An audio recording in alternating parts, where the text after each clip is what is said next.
I'm Jenny Robertson, founder of the On Purpose Woman Global Community and founder and publisher of On Purpose Woman magazine.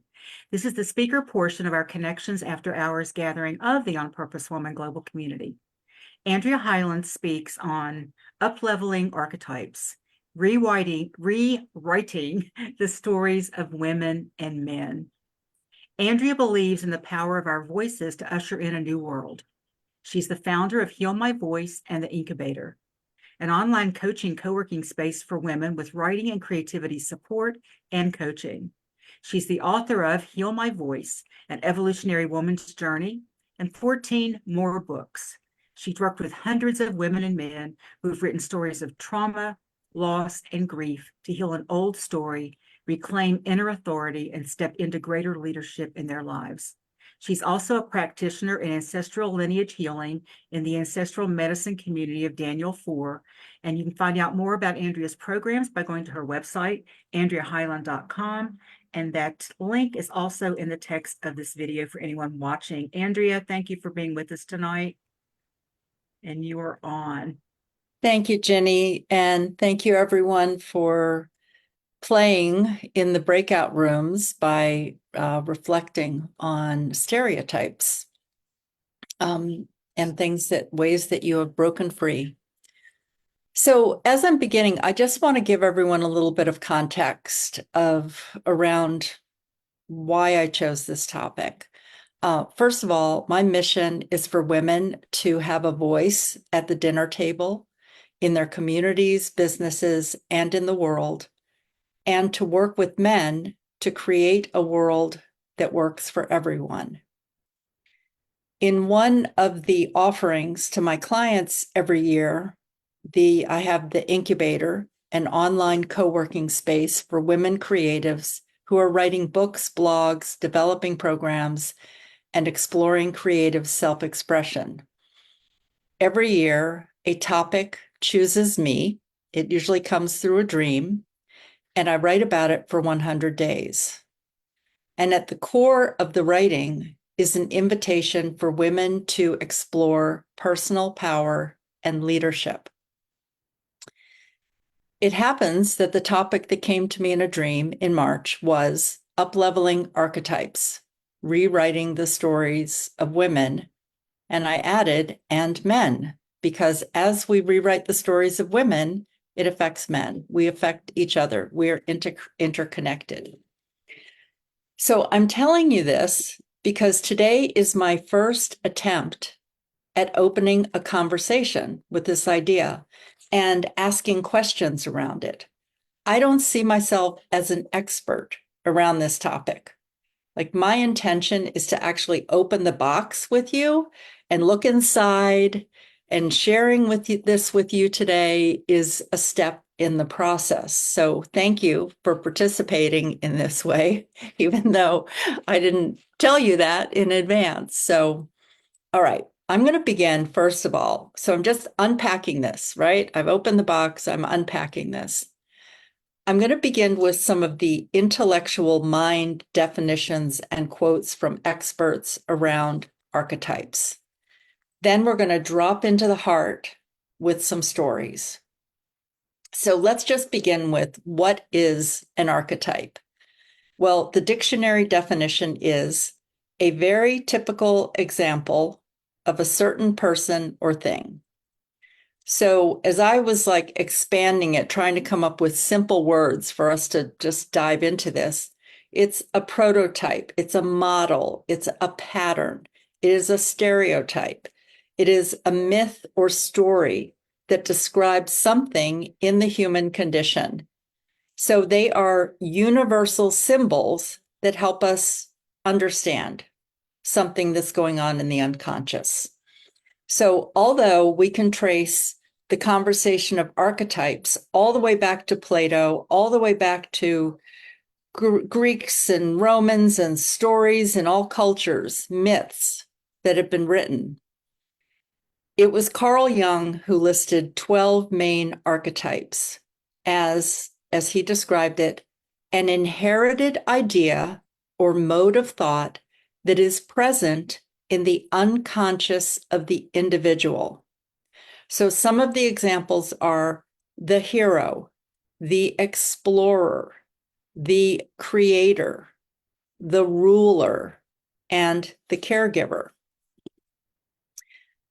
We inherited the ideas, and it's been ingrained in our unconscious. So keep that in mind. The Hero's Journey by Joseph Campbell is an archetypal myth story with characters that fit the archetypes and a series of events that are about a passage in life, an experience of growth.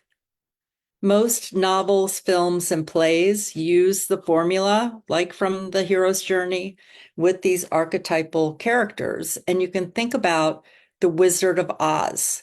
Like each of the characters are representing archetypes, things that are a part of our unconscious. Dorothy, the Tin Man, the Lion, the Scarecrow, Toto, the Wizard. They're all representing these different archetypes. And then the final piece here, Carolyn Mace has expanded archetypes in the modern world by connecting the history of archetypes and myths while expanding the definition in her book, Sacred Contracts. Like in the back of her book, she's got like 80 pages of describing the archetypes and showing us some modern language for them. So for instance, networking and social media have been added to several of the original archetypes. And Carolyn Mace also talks about how we may live an archetype which evolves, like a servant to, maybe you're serving at one part of your life and then you are more of a master in another part of your life. Okay, so that's the intellectual and headiness around this topic. Plato, Carl Jung, Joseph Campbell, Carolyn Mace all talk about archetypes. So now I invite you to bring this more into your heart.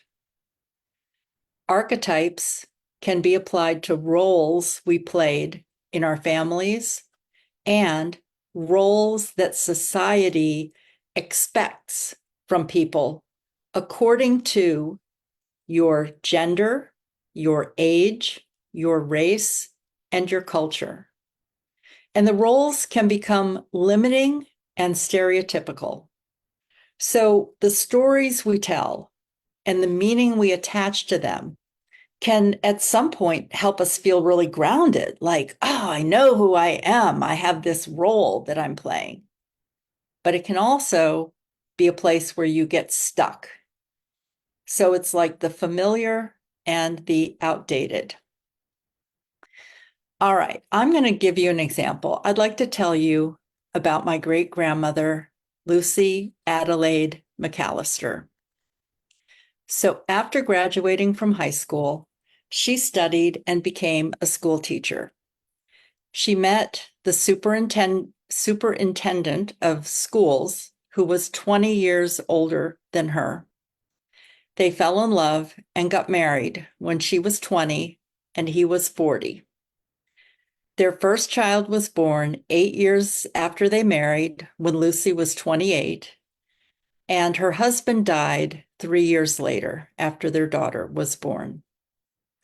So the story I was told about my great-grandmother Lucy was that after her husband died, she would run off every summer to New York City.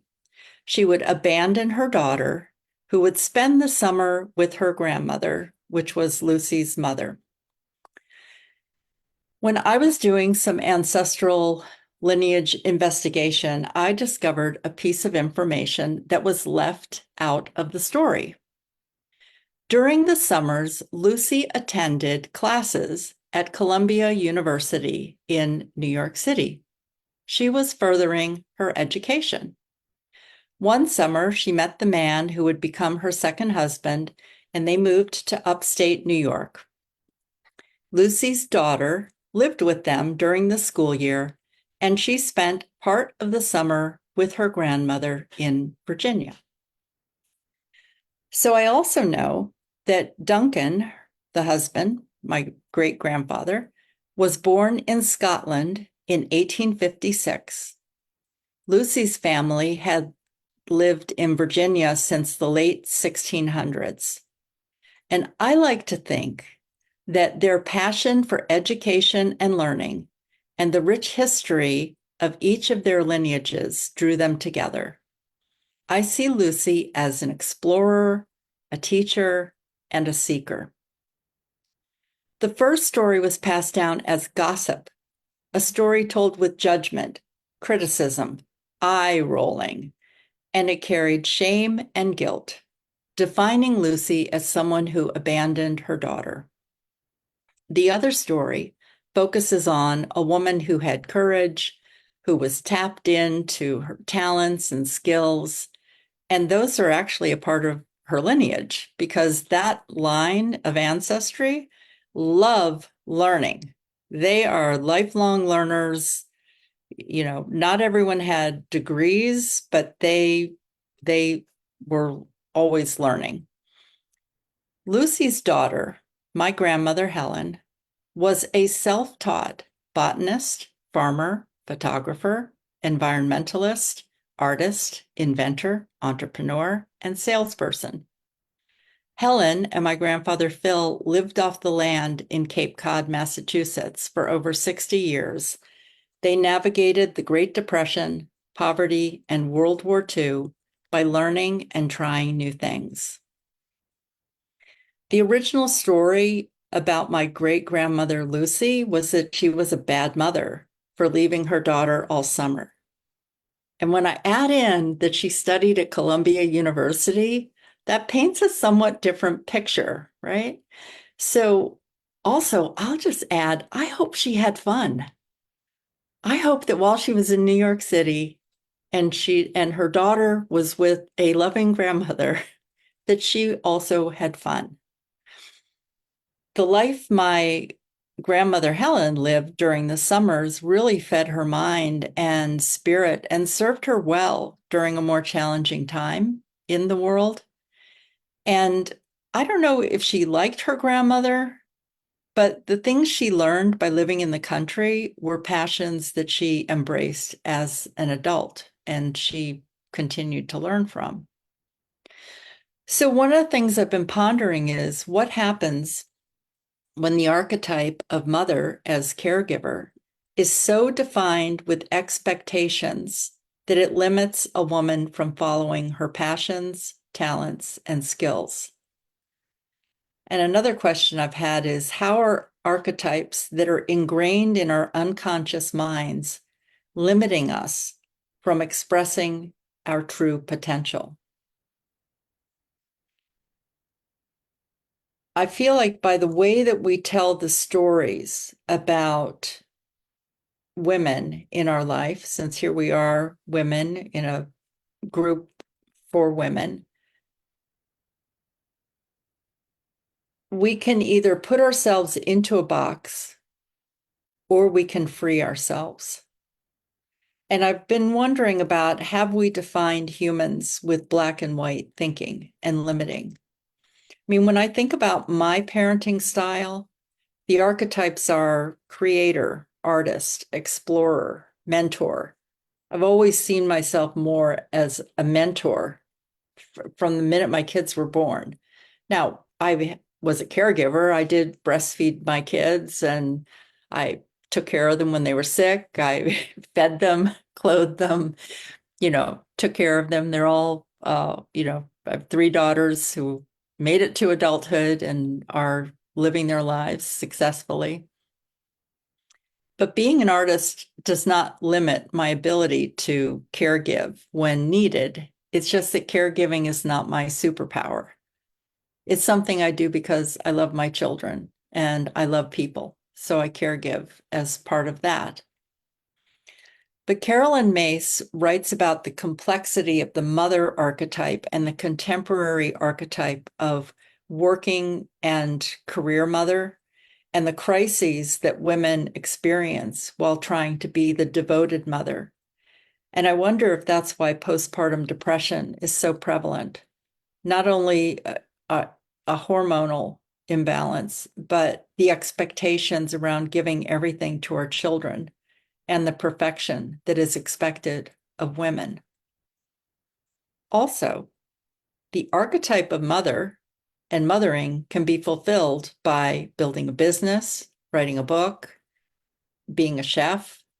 You can be a single or married woman who never gives birth to or raises children and still carry the archetype of devoted mother, devoted to an artistic expression, devoted to birthing something.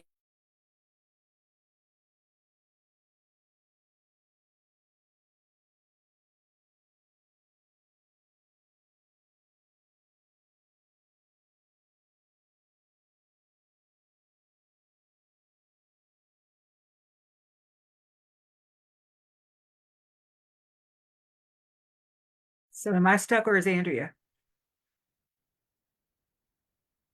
You can hear me, right? Yes, Okay. Andrea got stuck. Yeah. Whoops. Okay. She'll Looks come like back. Andrea got kicked off. Let me stop the recording real quick. Okay.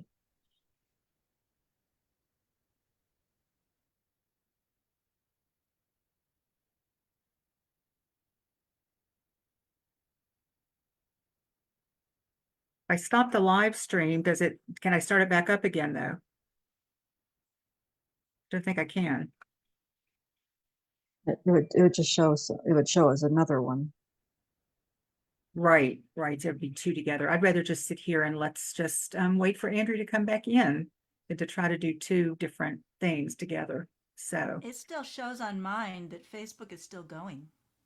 it's still going, but if I stop it, I can't start it up again and have the same video, I don't think. So anybody want to say anything about what Andrea's talked about so far? We'll fill this space a little bit if we want to, for anybody who happens to be catching us. It was compelling. It is quite compelling, I think. Yeah. I was really struck about the whole idea of archetype and how that informs or sort of colors the stories we tell and what stories we tell about ourselves and others. Yeah. Yeah, Here she is. here she There she is. is. We just continued the conversation a little bit, Andrea. So here you go. Let me put you back. Wonderful. So I left you with a question. I'm curious as to how you were all answering it. We didn't hear the question. What happens when we change the meaning of the story and we evolve the images of archetypes and the Wi-Fi all of a sudden just kicks you off for some unknown reason? Okay, so what I wanted to turn to is Elizabeth Lesser is the author of Cassandra Speaks, and many of you may have heard of this, but it's Cassandra Speaks. When women are the storytellers, the human story changes. And one of her quotes is, "The basic belief of feminism is not that women are right and men are wrong. It is merely that women are people, and therefore their voices matter, their values matter, and their stories matter. It's time for women to tell their versions of what it means to be fully human. It is time for men to respect those insights, and it is time for all of us to integrate them into a new story of power." And one of the stories that Elizabeth Lesser highlights is the story of Eve in the Bible. And it goes like this. God created Eve from Adam's rib to be a helper for him. God told Adam and Eve to not eat from the true tree of the knowledge of good and evil. However, Eve was tempted by a serpent, ate the fruit from the tree, and gave some to Adam as well. So Eve has been defined as a sinner who succumbed to temptation, was a bad influence on Adam, and brought sin and evil to the world. I'm sorry, but it's like, who decided that was the story? It's just funny to me in this moment. Okay. So a summary of the chapter written by Elizabeth Lesser, writing about Eve, includes a few things to consider. One, the story of Eve and Adam is actually a story of blame, or it's considered a story of blame when it's actually a story of growing up by finding your path with curiosity. And it's about being a rebel by questioning authority. It's an interesting fact is that the Bible is full of male heroes who test their faith and then regain it. Not so much for women. Women mess up. So we all face daily challenges, which we learn from. And in the story, Eve was branded with a mistake and punishment. She was blamed to have tempted Adam and unleashed evil into the world. Instead of Eve is at a crossroads, wakes up to something new and grows from the experience. So it may not seem like a big deal that Eve was blamed, but just for a moment, consider that. Well, and I'm even going to do an aside here because Shri Maleth and I interviewed her. We had a conversation today where she wanted to talk about one of the stories from India that she grew up with Kali and Durga and Sarasvati. And it was actually the same thing, women being blamed for their power, for curiosity, for pushing the limits. And so it really is universal here about, so just for a moment, consider that these historical stories, these myths, the archetypes, have been used to define life in a bigger context that does matter. So the seed I want to plant today, and the reason I'm unpacking this and questioning it and looking at this idea of upleveling archetypes, is to look deeper at how these stories have permeated our world. So what if the blame story around Eve has been used in blaming women, and that led us to needing a Me Too movement to reclaim power from being told that we were responsible for physical and emotional abuse that was done to us, as if women tempted men with an apple, with the clothing they were wearing, with the words, with the look, and that men seem to be incapable of controlling themselves in this story. So that has really messed up relationships between women and men. Women are not luring men into harming them and then men being incapable of controlling themselves. Like that's the narrative that happens from these myths. So here's another one. Judy Chicago is a creator and artist who became known in the 60s for her large collaborative art installation pieces about birth and creation images, which examine the role of women in history and culture. And in her book, Through the Flower, My Struggle as a Female Artist, she wrote about how hard it was to learn how to sculpt because all the sculpting tools were only made for people with large hands. So when an archetype of creator, artist, sculptor is defined by gender or race, then it becomes harder to follow your passions. It places a limitation on who can be a sculptor.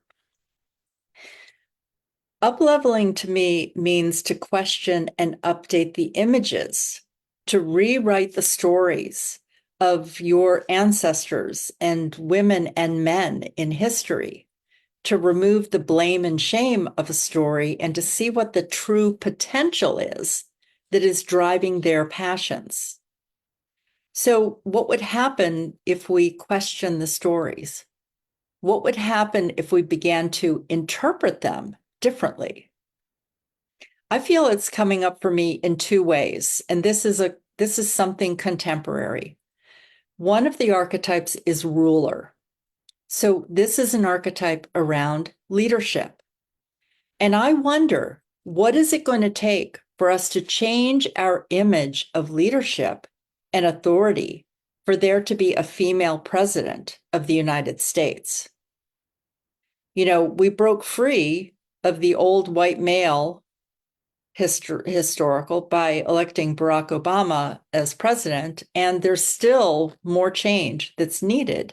Because if we cannot see women with soft voices or smaller demeanors in leadership, then the archetypes of ruler were like ingrained, what we're holding in place with that.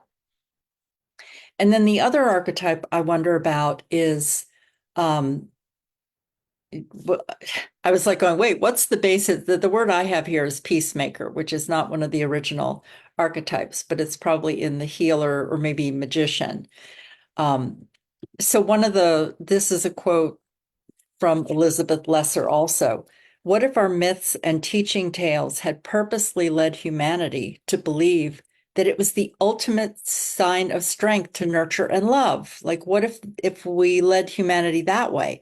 What if care, as opposed to conquest, had been the marker of virility? And what if resources were granted to the people most skilled at peacemaking, healing, creating, and opposed to those with brute strength and a penchant for violence?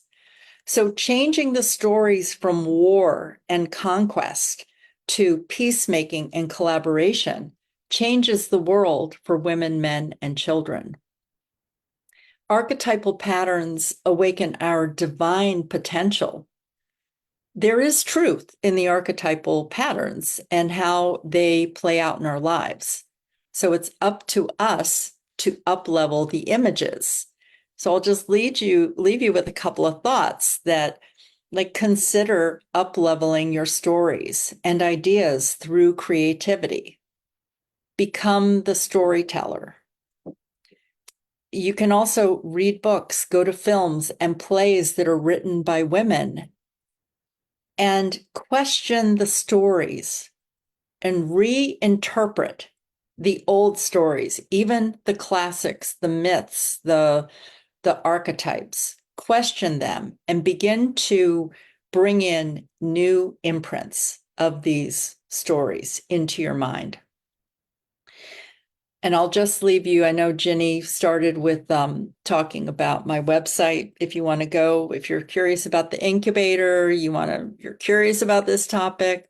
And there is you can find it on the website. So I will end with that. And thanks for staying, everyone, when I dropped off. Oh, wow. Thank you. Thank you, Andrea. And I'd like to ask those of you who are here with us on Zoom to unmute yourselves. Do that real fast, and so we can give Andrea some appreciation for these. Wow. My head's exploding a little bit right now. So thank you, Andrea. Thank you. Excellent. Thank you. Thank you. Emotional. Yeah. Thanks. Boy. Thanks. You didn't just unpack, you kind of ripped the ribbon off and then just blew up the package, I think. So lots to think about, lots to ponder. Thank you so much for sharing your wisdom with us. Yeah, thank you.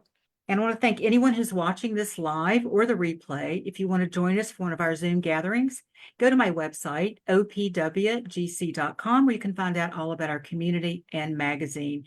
That link is also in the text of this video. Thanks for watching, everyone.